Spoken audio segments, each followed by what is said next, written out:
You are watching Gatecrackers. For more videos and latest updates, please subscribe our channel. नमस्कार दोस्तों, मैं साहब सिंह यादव स्वागत करता हूं आप लोगों का। दोस्तों हम लोग अब कम्युनिकेशन सिस्टम स्टार्ट करने जा रहे हैं।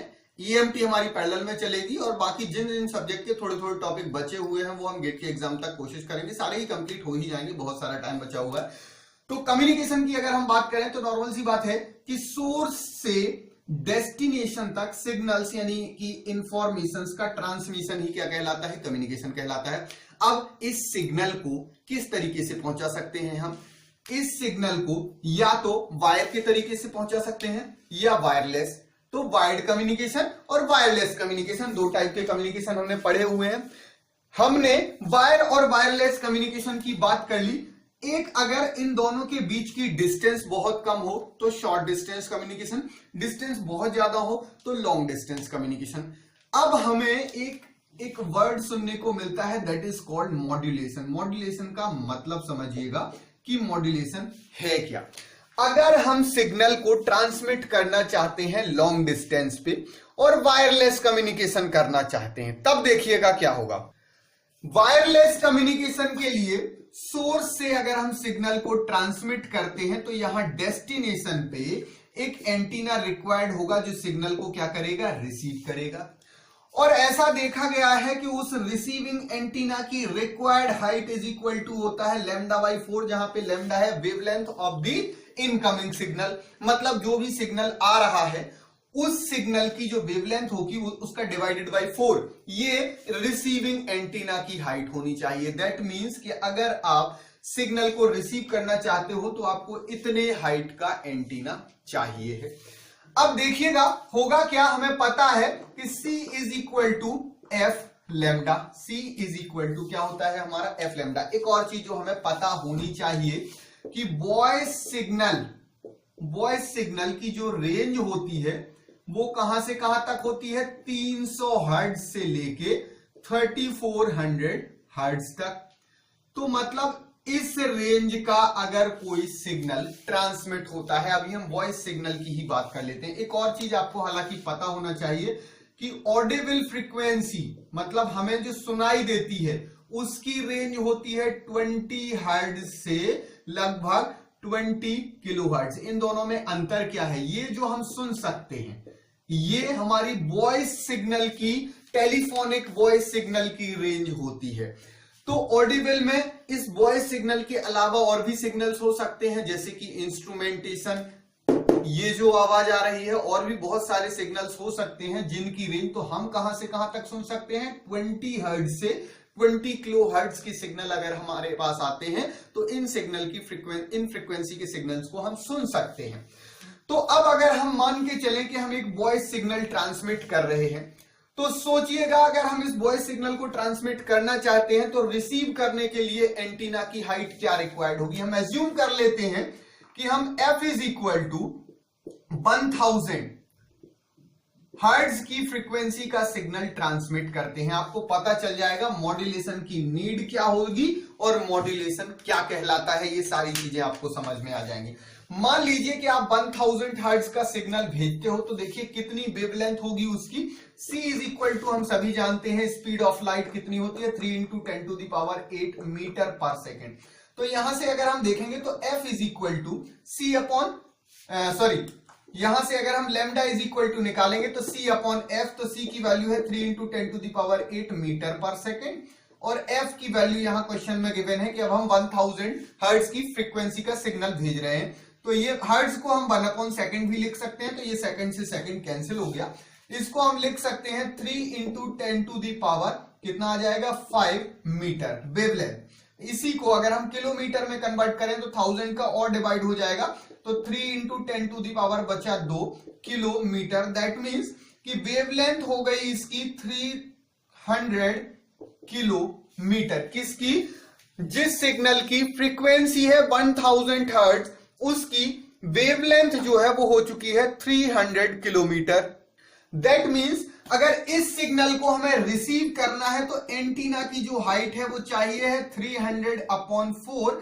That is equal to 75 kilometre. पहली बात तो 75 किलोमीटर हाइट का एंटीना प्रैक्टिकली क्या पॉसिबल है, सोचिए। अगर हम मेहनत करके लगा भी लेते हैं तो कॉस्ट कितनी ज्यादा आएगी, मतलब बहुत कॉस्टली है और प्रैक्टिकली पॉसिबल भी नहीं है। फिर भी चलो मान लिया कि हमने कर लिया, तो एक तो सबसे बड़ी प्रॉब्लम यह है कि अगर हम नॉर्मली डायरेक्टली बिना मॉड्यूलेशन के, अभी मॉड्यूलेशन समझ में आएगा आपको, बिना मॉड्यूलेशन के अगर हम सिग्नल को डायरेक्ट ट्रांसमिट करते हैं वॉइस सिग्नल को, तो हम देख रहे हैं कि अगर 1000 हर्ट्ज की फ्रीक्वेंसी का सिग्नल हम ट्रांसमिट कर रहे हैं तो हमें हाइट कितनी चाहिए, 75 किलोमीटर। अगर यहीं पे मान लीजिए हम बोल देते हैं कि नहीं, अब हमें मान लीजिए यहां हमने एंटीना लगा दिया 75 किलोमीटर हाइट का, अब हम बोलते हैं नहीं हमें तो यहां पे सिग्नल जो है वो 500 हर्ट्ज का भेजना है। अब आप सोचिए 500 हर्ट्ज का अगर हम सिग्नल ट्रांसमिट करते हैं तो जहां हमने 1000 लिखा था वहां कितना आ जाएगा, 500 आ जाएगा। तो 500 आ जाएगा तो यहां पे जब हम डिवाइड करेंगे तो एक 2 का और मल्टीप्लाई हो जाएगा, एक 2 का और मल्टीप्लाई, एक 2 का और मल्टीप्लाई, दैट मींस ये हो जाएगा 600 किलोमीटर। और 600 किलोमीटर में 4 का डिवाइड देंगे तो हमारे पास अब हाइट क्या चाहिए, 150 किलोमीटर। मतलब हमने फ्रीक्वेंसी को अगर हाफ किया तो देखिए रिक्वायर्ड एंटीना की हाइट जस्ट डबल हो गई। अब जस्ट डबल में भी भैया अगर मीटर में होती तो चलो हम एक्सटेंड करने की कोशिश करते, किलोमीटर में इतनी ज्यादा हाइट के पहले 75 किलोमीटर था, अब 150 किलोमीटर, तो क्या इतना ज्यादा वेरिएशन पॉसिबल है, तो ये प्रैक्टिकली ये भी पॉसिबल नहीं है। अगर हम एक बार लगा भी लें तो हर बार डबल हाइट करना, वो भी किलोमीटर्स में। मीटर्स में होती तो हम, जैसे कि हमारे पास रेडियो में जो एक एंटीना होता है ना स्लाइडिंग, उसको कम ज्यादा कर सकते हैं, ठीक है, फिर भी पॉसिबल है। क्या किलोमीटर्स में हम इतनी ज्यादा हाइट में वेरिएशन कर सकते हैं, मतलब ये प्रैक्टिकली जो है वो पॉसिबल नहीं है। मतलब प्रैक्टिकली नॉर्मल सिग्नल को अगर हम ट्रांसमिट करें, नॉर्मल वॉइस सिग्नल को ट्रांसमिट करें, तो हमें जो रिक्वायर्ड रिसीविंग एंटीना की हाइट है वो प्रैक्टिकली पॉसिबल नहीं है। अब जब प्रैक्टिकली पॉसिबल नहीं है तो हम क्या कर सकते हैं, सोचिएगा। अगर हमें रिक्वायर्ड रिसीविंग एंटीना की हाइट कम करना है, मतलब हम चाहते हैं कि कम हाइट का एंटीना लगाएं और सिग्नल रिसीव हो जाए, तो हमें क्या करना पड़ेगा, सिग्नल की वेवलेंथ को कम करना पड़ेगा। अब सिग्नल की वेवलेंथ अगर कम करना चाहते हैं तो देखिए f is equal to C upon lambda, wavelength कम, दैट मींस फ्रीक्वेंसी बढ़ाना पड़ेगा। अब किसी सिग्नल की फ्रीक्वेंसी ऐसे ऑटोमेटिकली कैसे बढ़ सकती है, हम ये जरूर कर सकते हैं कि एक सिग्नल को लोअर फ्रीक्वेंसी से पूरे के पूरे सिग्नल को हायर फ्रीक्वेंसी पे शिफ्ट कर दें। जैसे मान लीजिए कि एक ये सिग्नल है, इस सिग्नल को हम हायर फ्रीक्वेंसी पे शिफ्ट कर दें। मान लीजिए ये 0 से लेके और ये सिग्नल हमारा अगर 300 हर्ट्ज तक था, या फिर हम ये मान लें कि चलो 300 हर्ट्ज से लेके और एक सिग्नल था जो 400 हर्ट्ज के बीच में था एक सिग्नल, और उसी को हम यहां पे पहुंचा दें। लेट हम 500 किलो हर्ट्ज सेंटर में ले लें, और उससे कितना, ये सेंटर था, सॉरी ये सेंटर था, तो इससे इसके आसपास ये जो पार्ट है, ये जो सेंटर वाला पार्ट है, ये सेंटर वाला कितना होगा, 350 होगा। तो 50 इधर और 50 इधर, मतलब 500 किलो हर्ट्ज पहुंच गया। तो 500 किलो हर्ट्ज में से 50 हर्ट्ज, ये हर्ट्ज में है, 50 हर्ट्ज सब्ट्रैक्ट करोगे मतलब 0.05 किलो हर्ट्ज, तो ये लगभग 499.05 किलो हर्ट्ज, ये 500.01 किलो हर्ट्ज यहां पे पहुंच जाएगा। दैट मींस पूरे का पूरे सिग्नल का हर एक पार्ट जो होगा वो किलो हर्ट्ज में होगा। जब हमारा सिग्नल की फ्रीक्वेंसी, अब हर एक पार्ट की सिग्नल की फ्रीक्वेंसी किलो हर्ट्ज में हो जाएगी, तो देखिए यहां पे किलो मतलब 1000 मतलब 10 to the power 3, 10 to the power 3 का जब डिवाइड करोगे तो ये किलोमीटर खत्म हो जाएगा। जब किलोमीटर खत्म हो जाएगा तो यही रिक्वायर्ड एंटीना की हाइट किस में आ जाएगी, मीटर में आ जाएगी। तो यही रिक्वायर्ड एंटीना की जो हाइट है वो हमारी किस में आ जाएगी, मीटर में आ जाएगी। और सोचिए अगर हम इस किलो हर्ट्ज को मेगा हर्ट्ज में कन्वर्ट कर दें तो रिसीविंग एंटीना की जो हाइट है वो मीटर से सीधी सीधी कहां पे आ जाएगी, सेंटीमीटर में आ जाएगी। बहुत कम हाइट का एंटीना हमें रिक्वायर्ड होगा। तो अब आप इसको थोड़ा सा दूसरे तरीके से समझिए, प्रैक्टिकली एक ऐसे थ्योरेटिकली एक चीज समझिए कि जैसे आपके पास एक कागज का टुकड़ा है और आपको उसे, आपका फ्रेंड कोई फर्स्ट फ्लोर पे है, उसको वहां तक पहुंचाना है। आप डायरेक्ट फेंकोगे तो कागज का टुकड़ा नहीं पहुंचेगा, लेकिन अगर उसी को पत्थर के ऊपर लपेट के और फेंकोगे तो आसानी से पहुंच जाएगा। तो आपने क्या यूज किया, एक कैरियर का यूज किया जिसके ऊपर कागज लपेट दिया। इंफॉर्मेशन किस में थी, कागज में थी। लास्ट में वो व्यक्ति क्या करेगा, वो कागज को निकालेगा, पत्थर को फेंक देगा और कागज से इंफॉर्मेशन पढ़ लेगा। तो आपने क्या किया, जब पत्थर के ऊपर कागज लपेटा तो ये प्रोसेस हुई मॉड्यूलेशन, और जब उसने क्या किया, कागज को अलग करके पत्थर फेंक दिया, कागज से इंफॉर्मेशन पढ़ ली, ये हुई डीमॉड्यूलेशन। इंफॉर्मेशन किसमें थी, कागज में, पत्थर क्या हुआ, एक कैरियर हुआ। सिमिलरली यहां पे भी हम क्या करते हैं, एक सिग्नल, जिस सिग्नल में इंफॉर्मेशन है, मान लीजिए एक वॉइस सिग्नल है, उसको हमें ट्रांसमिट करना है, तो उस सिग्नल को हम सबसे पहले क्या करते हैं, हायर फ्रीक्वेंसी पे शिफ्ट करते हैं। जब हम हायर फ्रीक्वेंसी पे शिफ्ट करते हैं तो यही कहलाता है मॉड्यूलेशन। मतलब shifting of a signal at higher frequency is called modulation. Modulation की आपने बहुत सारी परिभाषाएं पढ़ी होंगी, लेकिन मेन डेफिनेशन जो है वो समझिएगा कि shifting of a signal from lower frequency to higher frequency. मतलब एक सिग्नल को, जो सिग्नल लो फ्रीक्वेंसी की रेंज का है, उसको एक हायर फ्रीक्वेंसी रेंज पे शिफ्ट कर देना कहलाता है मॉड्यूलेशन। इससे होगा क्या कि जो सिग्नल किलोहर्ट्ज में चल रहा था, वो सिग्नल, सॉरी, जो सिग्नल हर्ट्ज में चल रहा था, वो सिग्नल किलोहर्ट्ज के आसपास चलेगा। जो जीरो के आसपास वेरी कर रहा था कि जीरो से इधर हर्ट्ज, इधर हर्ट्ज, वो सिग्नल किस में चला जाएगा, किलोहर्ट्ज में। बल्कि जीरो भी नहीं हमारा तो हर्ट्ज में होगा, तो हमारा सिग्नल कुछ यहां का होगा। मान लीजिए ये जीरो है, ये 300 है, और हमने 300 हर्ट्ज से 400 हर्ट्ज के बीच का सिग्नल भेजा, और इसी को हमने कहां पे पहुंचा दिया, 500 किलो हर्ट्ज पे शिफ्ट कर दिया। जो ये जिसका सेंटर 350 हर्ट्ज था, उसका सेंटर अब कहां पे पहुंच गया, 500 किलो हर्ट्ज। और ये डिस्टेंस, ये सिर्फ कितनी रेंज है, 50 हर्ट्ज। तो 500 किलो हर्ट्ज में से 50 हर्ट्ज सब्ट्रैक्ट करोगे तो बहुत कम आएगा, तो 500 किलो हर्ट्ज के ही आसपास। मतलब जिस सिग्नल की सारी फ्रीक्वेंसीज 300 हर्ट्ज से 400 हर्ट्ज तक वेरी कर रही थी, वो सारी फ्रीक्वेंसीज अब 500 किलो हर्ट्ज पे पहुंच गई।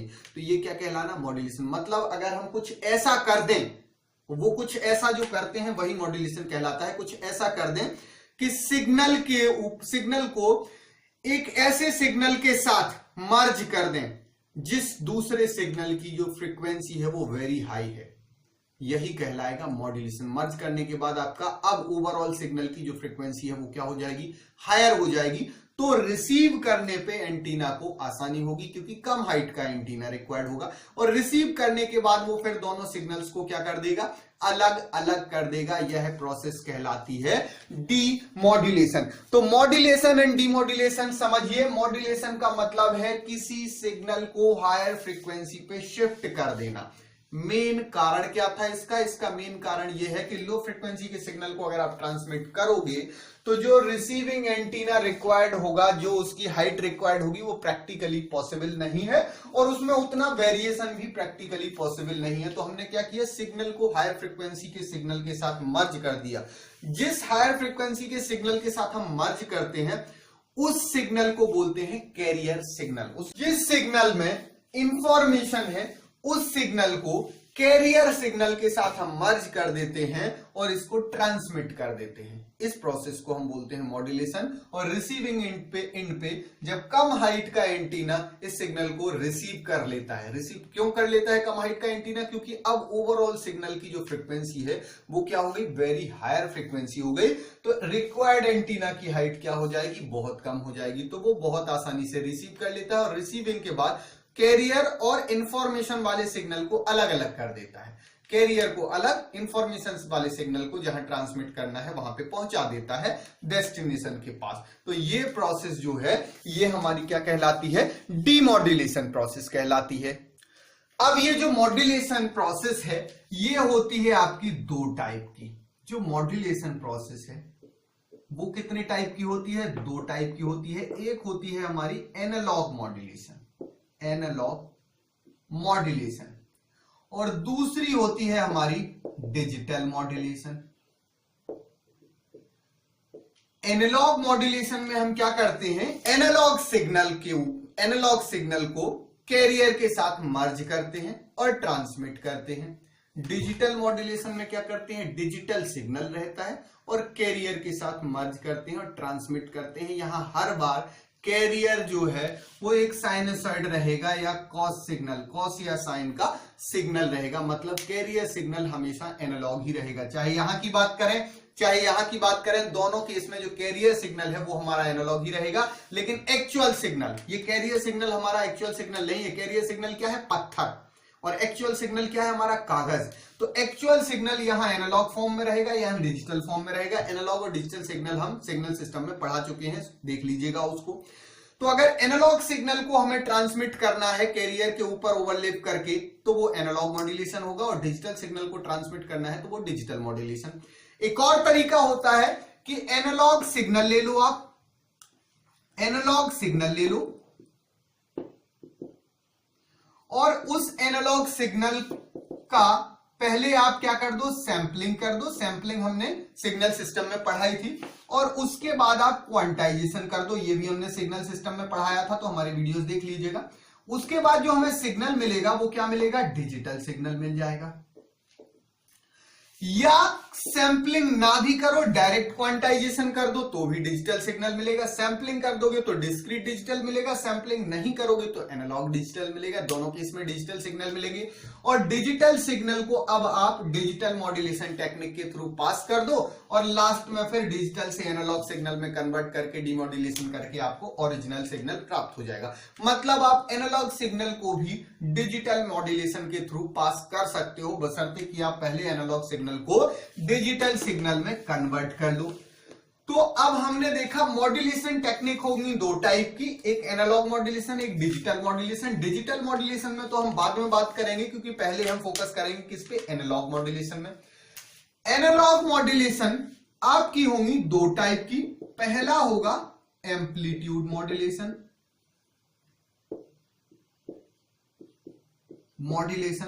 और दूसरा होगा आपका एंगल मॉड्यूलेशन। एम्पलीट्यूड मॉड्यूलेशन का मतलब समझिए, एम्पलीट्यूड मॉड्यूलेशन, एंगल मॉड्यूलेशन। पहले एंगल मॉड्यूलेशन में भी हम आपको बता दें, जो आपने नाम सुने हुए हैं, frequency modulation and phase modulation. आप लोग नॉर्मली समझते हो एनालॉग मॉड्यूलेशन तीन टाइप के, amplitude modulation, frequency modulation and phase modulation. लेकिन आप समझिए phase modulation and frequency modulation जो है वो एंगल मॉड्यूलेशन के ही दो पार्ट हैं। तो हम बोल सकते हैं एनालॉग मॉड्यूलेशन दो टाइप के हुए, amplitude modulation and angle modulation. अब थोड़ा सा समझिए, अभी हम सिर्फ मोटा मोटा समझ रहे हैं, देखिएगा। एक सिग्नल होता है जो हम बार बार यूज करते हैं, a cos omega t plus 5, जिसको हम बोलते हैं कैरियर सिग्नल। ये कौन सा कैरियर सिग्नल है, जिस सिग्नल के ऊपर हमें अपना इंफॉर्मेशन वाला एक्चुअल सिग्नल ओवरलैप करना है। अब हमारे पास कोई इंफॉर्मेशन वाला सिग्नल आया जिसकी जो फ्रीक्वेंसी है वो वेरी लो फ्रीक्वेंसी है। एक सिग्नल आया एम्प्टी, लो फ्रीक्वेंसी का सिग्नल, वॉइस सिग्नल है, मान लीजिए 400 या 500 हर्ट्ज फ्रीक्वेंसी का सिग्नल आया। उस सिग्नल को हमने देखा और उस सिग्नल का जो एम्पलीट्यूड है, देखिए सिग्नल में जो इंफॉर्मेशन है वो किस में है, एम्पलीट्यूड में इंफॉर्मेशन है। मान लीजिए ये ऐसा सिग्नल है, यहां पे देखिए कम थी वैल्यू, फिर बढ़ी, फिर कम हुई, फिर बढ़ी। तो ये जो एक्चुअल सिग्नल है, ओरिजिनल सिग्नल जिसमें हमारी इंफॉर्मेशन है, उसके एम्पलीट्यूड में इंफॉर्मेशन है। उस इंफॉर्मेशन के अकॉर्डिंग अगर हम कैरियर सिग्नल का एम्पलीट्यूड वेरी कर दें, किसके अकॉर्डिंग, एक्चुअल सिग्नल जो हमारा मैसेज सिग्नल है, जो हमारे पास एक्चुअल इंफॉर्मेशन है, उस मैसेज सिग्नल की एम्पलीट्यूड के अकॉर्डिंग अगर हम कैरियर सिग्नल का एम्पलीट्यूड वेरी कर दें, तो अब हमारे पास जो सिग्नल ट्रांसमिट करने के लिए बचा वो ये सिग्नल है। बस इसका जो एम्पलीट्यूड है वो वेरी होगा। कैसे वेरी होगा वो हम बाद में देखेंगे, अकॉर्डिंग टू मैसेज सिग्नल। तो ओरिजिनली सिग्नल तो ट्रांसमिट हो रहा है कैरियर, लेकिन उसका एम्पलीट्यूड अब कांस्टेंट नहीं रहा। उसका एम्पलीट्यूड किसके साथ वेरी होगा, जैसे जैसे मैसेज सिग्नल वेरी होगा वैसे वैसे इसका एम्पलीट्यूड वेरी होगा। लेकिन फ्रीक्वेंसी तो किसकी है, कैरियर सिग्नल की, और कैरियर सिग्नल की फ्रीक्वेंसी हम हाई रखते हैं। तो जब कैरियर सिग्नल की फ्रीक्वेंसी हाई होगी तो जब रिसीविंग एंड की बात आएगी तो एंटीना कम हाइट का रिक्वायर्ड होगा क्योंकि हाई फ्रीक्वेंसी का सिग्नल आ रहा है। और जब हम इस सिग्नल को रिसीव कर लेंगे तो फिर हम क्या देखेंगे, इस पूरे सिग्नल में सिर्फ इसके एम्पलीट्यूड का वेरिएशन देखेंगे कि कैसे कैसे वेरी हो रहा है। वहां पे डीमॉड्यूलेशन टेक्निक हम यूज करके इसके वेरिएशन के अकॉर्डिंग, अभी हम डीप में नहीं जा रहे हैं, सिर्फ मोटा मोटा बता रहे हैं, इसके वेरिएशन के अकॉर्डिंग मैसेज सिग्नल रिटेन फिर से हम प्राप्त कर लेते हैं कि इसके वेरिएशन को देख के एक पर्टिकुलर प्रोसेस होगी, उससे हम ये पता कर लेते हैं कि एक्चुअली मैसेज कैसा था। मतलब क्या किया हमने, इस मैसेज सिग्नल के अकॉर्डिंग कैरियर सिग्नल का एम्पलीट्यूड वेरी किया और कैरियर सिग्नल को जाने दिया। रिसीविंग एंटीना ने इस कैरियर सिग्नल को रिसीव किया क्योंकि इसकी फ्रीक्वेंसी वेरी हाई है तो कम हाइट का एंटीना रिक्वायर्ड होगा। और उसने क्या देखा, फिर रिसीव करने के बाद चेक किया कि इस कैरियर सिग्नल का जो एम्पलीट्यूड है वो कैसे वेरी हो रहा है। उस वेरिएशन को देख के मैसेज सिग्नल फिर से प्राप्त कर लिया, तो वो डीमॉड्यूलेशन टेक्निक हो गई। तो मॉड्यूलेशन का मतलब क्या हुआ कि मैसेज सिग्नल के एम्पलीट्यूड के अकॉर्डिंग कैरियर सिग्नल का एम्पलीट्यूड वेरी करा दिया, ये हुआ मॉड्यूलेशन। और रिवर्स में इसके एम्पलीट्यूड के वेरिएशन के अकॉर्डिंग मैसेज सिग्नल प्राप्त कर लिया, वो हो गया डीमॉड्यूलेशन। तो जब भी मैसेज सिग्नल के एम्पलीट्यूड के अकॉर्डिंग कैरियर सिग्नल का एम्पलीट्यूड वेरी होता है, उस प्रोसेस को बोला जाता है एम्पलीट्यूड मॉड्यूलेशन।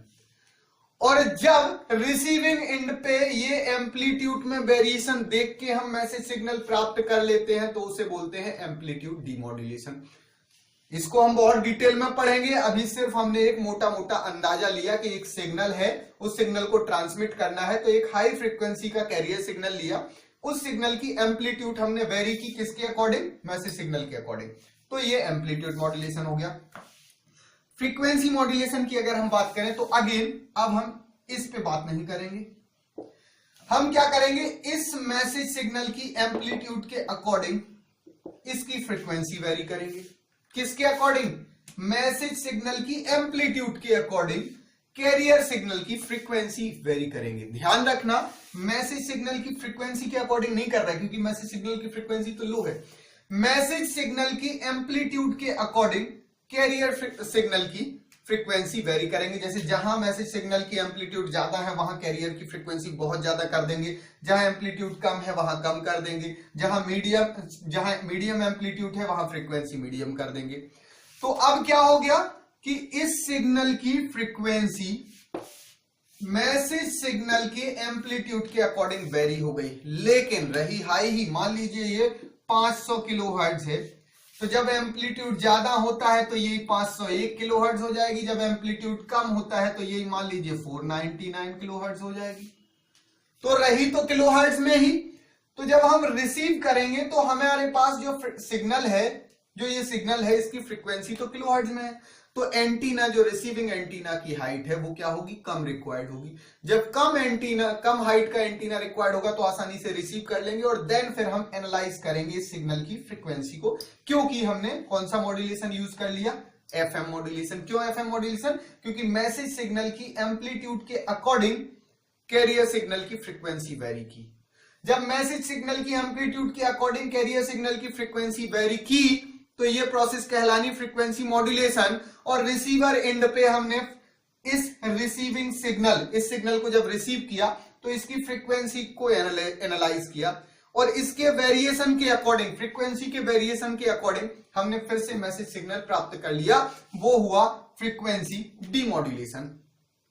फ्रीक्वेंसी मॉड्यूलेशन हमने ट्रांसमिटिंग एंड पे किया था और रिसीविंग एंड पे उस फ्रीक्वेंसी में वेरिएशन के कारण हमने अपना एक्चुअल सिग्नल प्राप्त कर लिया, वो हुआ FM frequency modulation. Phase modulation की अगर हम बात करें तो अगेन कैरियर सिग्नल के एम्पलीट्यूड के अकॉर्डिंग इस सिग्नल की फेज वेरी करते हैं हम। जहां इसकी एम्पलीट्यूड ज्यादा वहां इसकी फेज ज्यादा कर देते हैं, जहां इसकी एम्पलीट्यूड कम वहां उसकी फेज कम कर देते हैं। फ्रीक्वेंसी हाई ही है तो इससे क्या होगा कि सिग्नल की फ्रीक्वेंसी हाई है, सिर्फ फेज में वेरिएशन हो रहा है, तो जब हम रिसीव करेंगे तो कम हाइट का एंटीना रिक्वायर्ड होगा क्योंकि फ्रीक्वेंसी हाई है। रिसीव करने के बाद हम सिग्नल की फेज को ऑब्जर्व करेंगे और फेज में वेरिएशन देखेंगे और फेज में वेरिएशन देख के हम ये एनालाइज कर लेंगे कि मैसेज सिग्नल के एम्पलीट्यूड में कैसा वेरिएशन हो रहा था, तो उसके अकॉर्डिंग हमें फिर से मैसेज सिग्नल प्राप्त हो जाएगा। तो जब हमने मैसेज सिग्नल के एम्पलीट्यूड के अकॉर्डिंग कैरियर सिग्नल की फेज को वेरी किया, इस प्रोसेस को बोलेंगे फेज मॉड्यूलेशन। और जब रिसीविंग एंड पे फेज में वेरिएशन के कारण हमने एनालाइज करके फिर से मैसेज सिग्नल प्राप्त कर लिया, उसे बोलेंगे फेज डीमॉड्यूलेशन। तो मॉड्यूलेशन और डीमॉड्यूलेशन कुछ नहीं है। अब देखिए हमने किया क्या है, लो फ्रीक्वेंसी के सिग्नल में जो इंफॉर्मेशन थी वो किस में थी, एम्पलीट्यूड में थी, फ्रीक्वेंसी में तो थी नहीं, तो कोई प्रॉब्लम ही नहीं है। इसके एम्पलीट्यूड में जब इंफॉर्मेशन है तो इसके एम्पलीट्यूड के वेरिएशन जो है उस वेरिएशन के अकॉर्डिंग ही हमें कैरियर सिग्नल की या तो एम्पलीट्यूड वेरी कर देना है, या फ्रीक्वेंसी वेरी कर देना है, या फेज वेरी कर देना है। जब मैसेज सिग्नल के एम्पलीट्यूड के अकॉर्डिंग कैरियर सिग्नल का एम्पलीट्यूड वेरी होगा तो हम क्या बोलेंगे, एम्पलीट्यूड मॉड्यूलेशन। जब मैसेज सिग्नल के एम्पलीट्यूड के अकॉर्डिंग कैरियर सिग्नल की फ्रीक्वेंसी वेरी होगी तो फ्रीक्वेंसी मॉड्यूलेशन। जब मैसेज सिग्नल के एम्पलीट्यूड के अकॉर्डिंग कैरियर सिग्नल की फेज वेरी होगी तो उसे बोलेंगे फेज मॉड्यूलेशन। हर केस में मैसेज सिग्नल तो एक्चुअली जा ही नहीं रहा, हमारे पास क्या जा रहा है, ये हायर फ्रीक्वेंसी का सिग्नल जा रहा है। मतलब ऐसे बिहेव करेगा ये जैसे कि हमने भेजना था लो फ्रीक्वेंसी का सिग्नल, जा रहा है हाई फ्रीक्वेंसी का सिग्नल। दैट मींस हमने लो फ्रीक्वेंसी के सिग्नल को हाई फ्रीक्वेंसी पे शिफ्ट किया और फिर भेज दिया, और जैसे ही रिसीविंग एंड पे रिसीव हुआ तो उस हायर फ्रीक्वेंसी पे जो सिग्नल आया उसको फिर से लो फ्रीक्वेंसी पे शिफ्ट कर दिया, तो हमें ओरिजिनल सिग्नल मिल गया। तो modulation means shifting of a signal at higher frequency, demodulation means reshifting of a signal from higher frequency to lower frequency, वो हो गया डीमॉड्यूलेशन। तो आपको ओरिजिनल सिग्नल प्राप्त हो जाएगा। तो amplitude modulation, frequency modulation and phase modulation, इनकी बात करेंगे हम एनालॉग मॉड्यूलेशन में। डिजिटल मॉड्यूलेशन में भी अभी बहुत सारी टेक्निक होंगी, जैसे एनालॉग मॉड्यूलेशन में ये 3 टेक्निक हैं, वो हम बाद में पढ़ेंगे, लेकिन अभी हम एनालॉग मॉड्यूलेशन की आगे बात करेंगे। तो अब हमारे पास एनालॉग मॉड्यूलेशन में पढ़ने के लिए 3 टारगेट हैं, amplitude modulation, frequency modulation and phase modulation. तो इनको आगे हम नेक्स्ट वीडियो में और डिटेल में पढ़ेंगे। ये तो सिर्फ मोटा मोटा हमने एक बेसिक कॉन्सेप्ट, बेसिक नॉलेज आपको दे दिया है। इनको डिटेल में इनके डेरिवेशंस के साथ हम देखेंगे। हमारे वीडियोस अगर आपको पसंद आ रहे हैं तो इनको लाइक जरूर कीजिए, क्योंकि आपके लाइक ही हैं जो हमें मोटिवेट करते हैं ज्यादा से ज्यादा वीडियो बनाने के लिए। अगर आपको लगता है हमारे वीडियोस नॉलेजेबल हैं तो इनको बाकी लोगों के साथ शेयर कीजिए, से बाकी लोग भी इससे फायदा उठा सकें। कभी भी रैंडम वीडियो मत देखिए, क्योंकि हर वीडियो में पुरानी वीडियो की लॉजिक रहते हैं। ऑर्डर में वीडियो देखने के लिए सब्जेक्ट वाइज वीडियोस की प्लेलिस्ट की लिंक हर वीडियो के नीचे डिस्क्रिप्शन में लिखी रहती है। टॉपिक वाइज वीडियोस की प्लेलिस्ट की लिंक अगर आपको चाहिए तो गेट के यूट्यूब चैनल पर विजिट कीजिए। अगर अभी तक आपने हमारे चैनल को सब्सक्राइब नहीं किया है तो चैनल को सब्सक्राइब करके बेल आइकन प्रेस कर दीजिए, इससे आप लोगों तक लेटेस्ट अपडेट और नोटिफिकेशन पहुंचते हैं। Thank you so much.